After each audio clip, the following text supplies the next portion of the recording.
Hello दोस्तों, स्वागत है आपका अपने YouTube चैनल गोयल मैट्रिक्स पर। चैनल पर पहली बार आए हैं तो सब्सक्राइब कर लीजिएगा, साथ ही बेल आइकन को प्रेस जरूर कर लीजिएगा जिससे नोटिफिकेशन आपके पास समय से पहुंच जाए। तो जैसा कि इस वीडियो में आपको आज बताया जाने वाला है कि जो आपका DSSB का जो एग्जाम होता है इसमें आपका जो पार्ट ए आता है, तो मैंने आपसे कई बार बोला था कि सबसे ज्यादा नंबर जो गेन करने हैं आपको पार्ट ए से करने हैं। तो आज इसी बारे में बात करेंगे, आप कैसे पार्ट ए में अच्छे नंबर गेन कर सकते हैं, साथ ही कैसे आप अपने टाइम को मैनेजमेंट कर सकते हैं। और ये भी बता दूंगी कि आपको इसमें पढ़ना क्या क्या है। तो सिलेबस आपके सामने है इसका, क्योंकि उसपे जो सेम ही होता है सबका सिलेबस, कोई सा भी एग्जाम हो जाए आपका, पीआरटी हो, DSSB पीआरटी होगा या फिर DSSB TGT PGT PRT की तो भी नहीं आई है, और बाकी जो नॉन टीचिंग वाले एग्जाम्स है उनकी सभी के लिए सेम रहने वाला है। तो चलिए बात करेंगे। जैसा कि आपको ये भी पता है 2020 मार्क्स के आपके सभी पूछे जाते हैं।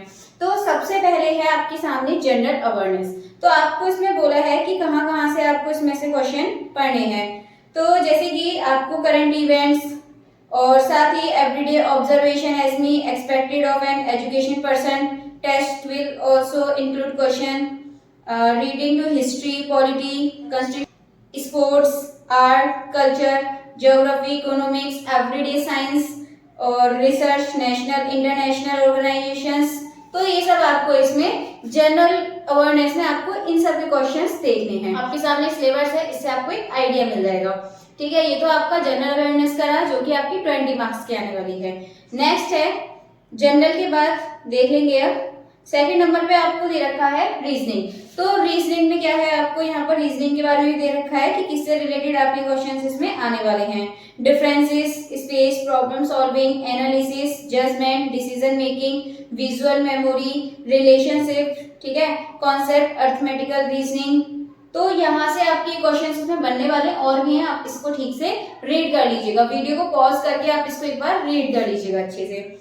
नेक्स्ट यदि आगे देखें तो फिर आएगा आपका अर्थमेटिकल नंबर, यानी कि आपका आ जाएगा फिर मैथमेटिक्स। तो मैथमेटिक्स का सिलेबस आपके सामने, इसमें आपका simplification, decimals, data, fractions, LCM, HCF, ratio और परसेंटेज, एवरेज, प्रॉफिट, लॉस, ठीक है, discount, simple compound interest, mensuration, time and work, time and speed और सारी डिस्टेंस, टेबल्स, ग्राफ, ETC। तो ये आपका मैथ का रहने वाला है। 20 क्वेश्चंस आपके मैथ से आएंगे। नेक्स्ट उसके बाद देखेंगे तो हिंदी लैंग्वेज, हिंदी और लास्ट फिर उसके इंग्लिश। तो पहले हिंदी देख लेते हैं। हिंदी में आपके सामने है, तो हिंदी में आपको एक पैसेज आता है, पैसेज से क्वेश्चन आते हैं, ठीक है, वहां आपसे पर्यायवाची पूछे जाते हैं, विलोम शब्द पूछे जाते हैं और भी मतलब ग्रामर का सब कुछ पूछा जाता है इसमें आपके सामने। एक बार आप इसको रीड कर लीजिएगा, ठीक है। एक तरीके से जैसे इंग्लिश वाली ग्रामर होती है वही हिंदी, तो सब ट्रांसलेट है बस इसमें।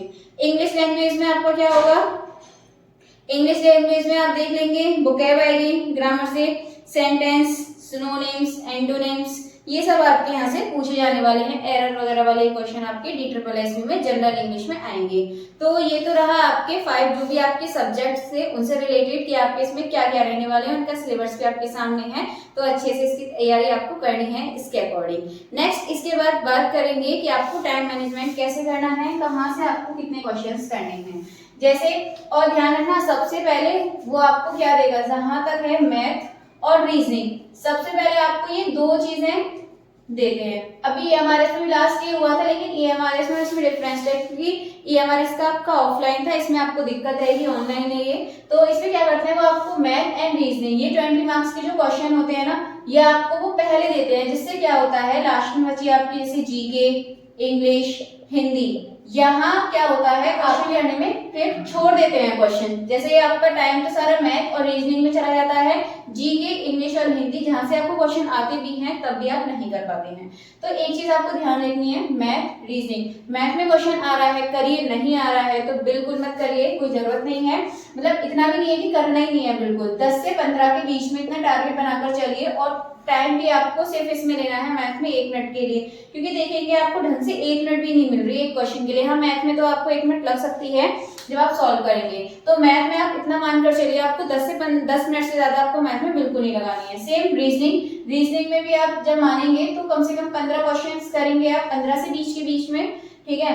तो 15 से 20 के बीच में जब आप क्वेश्चन करेंगे तो इसमें भी आप ध्यान रखना है, ज्यादा बिल्कुल भी टाइम आपको इसमें नहीं लगाना है। सबसे टाइम आपका यहाँ क्वेश्चंस में जाएगा और यहाँ क्वेश्चंस में कम जाएगा टाइम, लेकिन इसमें भी आपको ज्यादा टाइम नहीं देना है, तभी आप इनको भी ठीक से कर पाएंगे। तो इसकी तीनों की तो आपको अच्छे से तैयारी करनी है, मैथ की और रीजनिंग ये भी। और लेकिन इनमें क्या होता है, मैथ रीजनिंग ऐसे सब्जेक्ट होते हैं कि क्वेश्चन होता है कभी कभी आपको आता है फिर भी आप नहीं कर पाते हैं, तो बिल्कुल भी आप उसको ये मत करिएगा कि नहीं मुझसे क्यों नहीं हुआ, ये करना ही है तो करना है, ऐसा बिल्कुल नहीं है। आता है तो करिए और नहीं निकल रहा उसका कोई दिक्कत नहीं है, उसको उसके पीछे मत पड़िए, आगे क्वेश्चन करिए और आगे बढ़िए। फिर देन इसके बाद फिर आ जाएगा आपका पार्ट ए की, तो ये बात हो गई, साथ ही टाइम मैनेजमेंट भी बता दिया। और पार्ट बी, फिर आप कोशिश कीजिए जो पार्ट बी है ज्यादा से ज्यादा टाइम, उसके लिए ना आपको क्या मिलना चाहिए, ज्यादा टाइम, क्योंकि जब आप यहाँ टाइम कम लगाएंगे तो टाइम फिर इसमें आपको ज्यादा मिल जाएगा। तो इन चीजों का आपको विशेष ध्यान रखना है, स्पेशली मैथ वालों को तो और भी अच्छे से ध्यान रखना है, क्योंकि उनका मैथ सब्जेक्ट होता है। मॉक टेस्ट लगाएं तो वहां अपना एनालिसिस जरूर करें।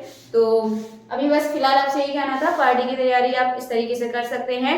बाकी जैसे भी कोई भी और नई इन्फॉर्मेशन होगी तो हम मिलेंगे हमारी अगली वीडियो में नई इन्फॉर्मेशन के साथ।